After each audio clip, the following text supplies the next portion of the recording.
You're watching the Tuesday edition of Primetime News. Good evening and many thanks for joining me. I'm Michael Madimba, standing in for my colleague Patricia Kutsia. Tonight's bulletin kickstarts from Swakopmund in the Erongo region, where Mines and Energy Minister Tom Alwendo emphasized the need for politicians to mitigate corruption in the management of natural resources in order to ensure that in-country value creation reaches ordinary citizens. Our Erongo regional correspondent Isabel Bento filed our lead report. Alwendo at the opening of the oversight workshop on maximizing the potential of the mining and energy sectors in Namibia in Swakopmund on Monday called on government officials to be fair and transparent with their employment procedures, procurement processes, and in exercising oversight over policy implementation. The more we are transparent in our conduct, the higher the chance of realizing our fair share of the economic benefits from our natural resources. The minister added that inclusivity, providing equal opportunities for people who might otherwise be excluded, is also an important aspect of ensuring every Namibian benefits from the country's natural resources.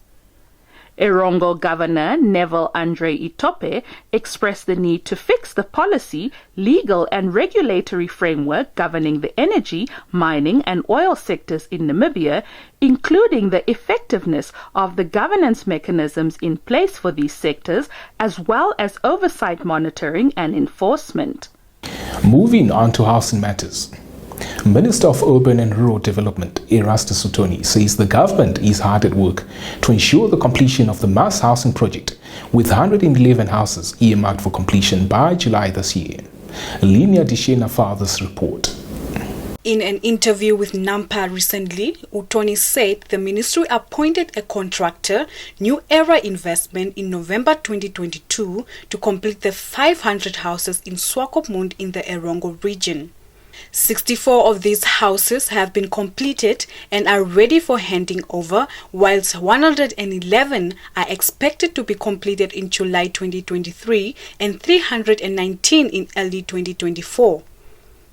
The mass housing project was the brainchild of former President Hifikepunye Pohamba to address Namibia's housing crisis, with a promise to build 148,000 houses by 2030.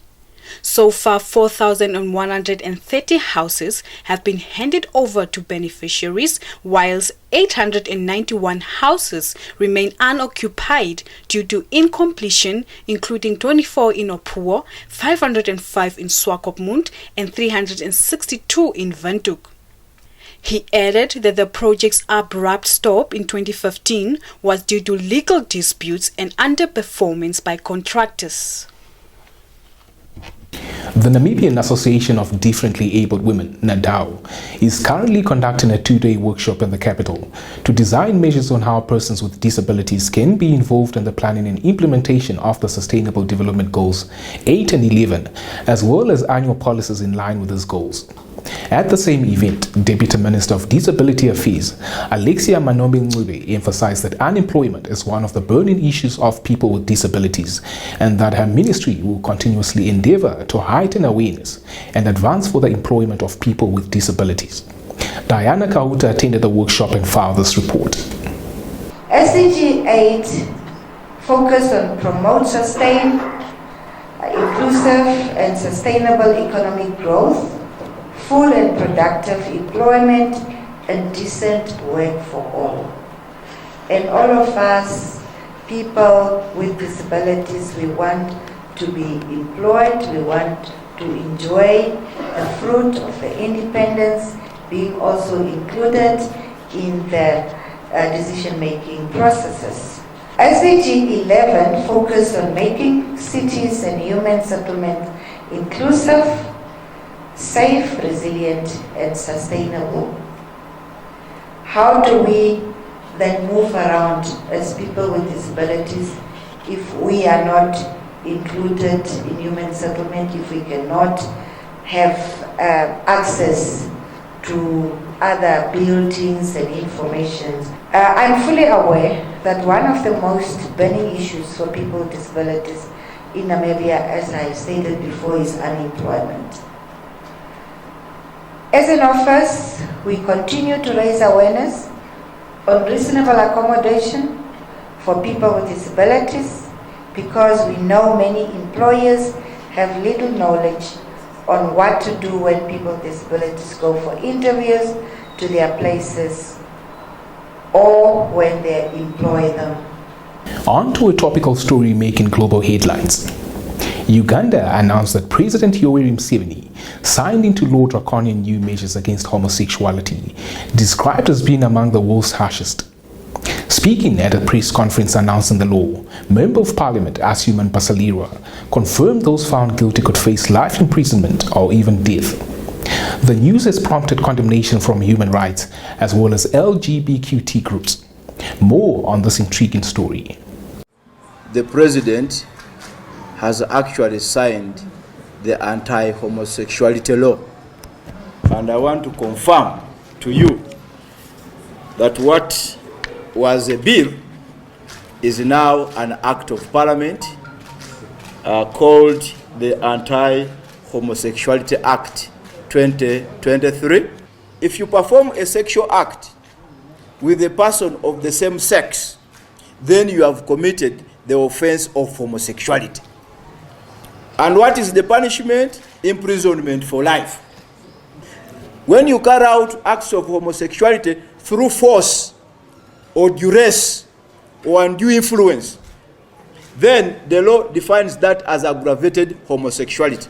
And what is the punishment? The maximum punishment is death. Stay tuned for the business segment.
Welcome to the Primetime Biz segment.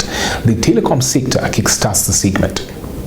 Mobile Telecommunications Limited MTC on Monday revealed it will continue collecting customers' biometric data as part of its verified procedure as an improved security measure against cybercrime.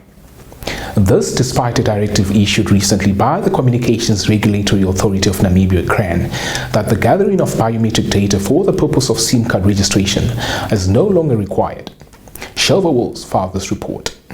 The Communications Regulatory Authority of Namibia said the decision was based on complaints from the public and members of the media regarding the practice of some mobile operators requesting biometric data during the SIM card registration process in the absence of a data protection legislative framework. The Communications Regulatory Authority indicated that operators will only need the information specified in the regulations, which includes the customer's name, regular dwelling address, and Namibian ID, passport, or any other official identity documents issued by a government of any nation. Customers who voluntarily desire to share their biometric data, on the other hand, are welcome to do so, CRAN stated. In a press release, MTC's Chief Human Capital and Corporate Affairs Manager Tim Ekanja said MTC is considering the notice issued by CRAN, adding that while MTC agrees with CRAN's viewpoint, it will continue to offer its biometric process as a condition of service to its customers. Mandatory SIM card registration began on 1st January 2023 in accordance with Section 76 7 of the Communications Act number 8 of 2009 and associated regulations.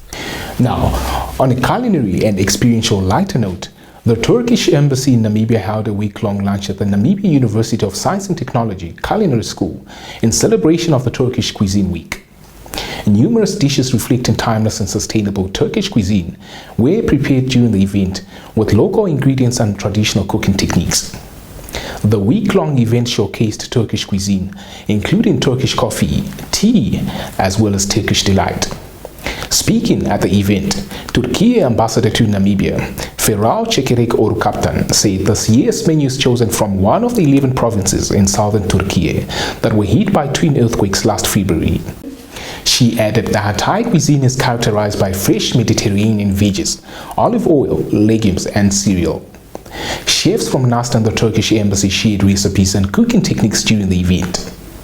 This brings us to the end of our top news segment for tonight. As now we look at how the weather conditions will pan out throughout the country in the weather forecast.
Welcome to Sport Planet, the segment that unpacks all things sport for you.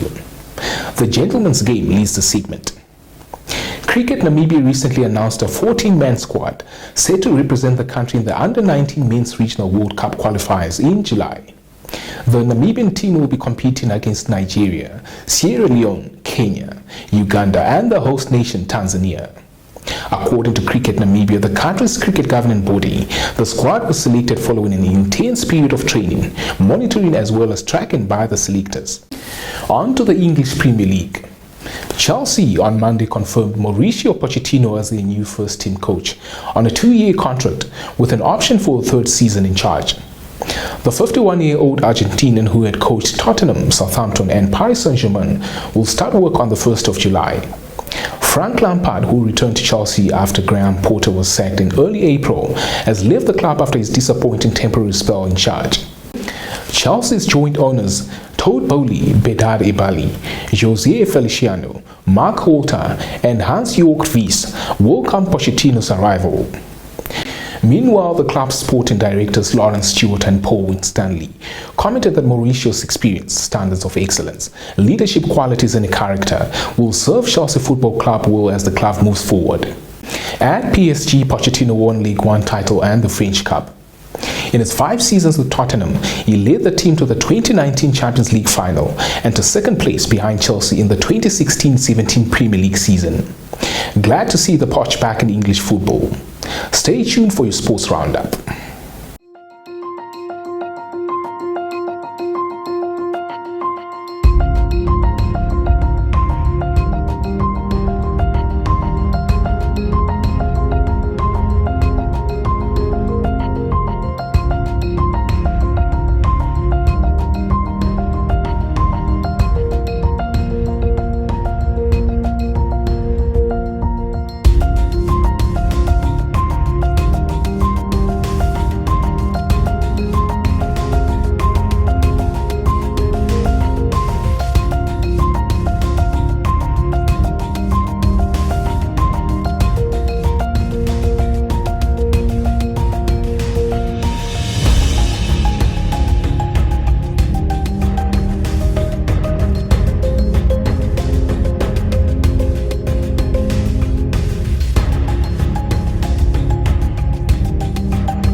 On that note, we've come to the end of the Tuesday newscast. Many thanks for watching. Do make a date with us tomorrow for the freshest updates on the midweek edition. From myself, Michael Medimba, and the technicians behind the scenes. It's good night.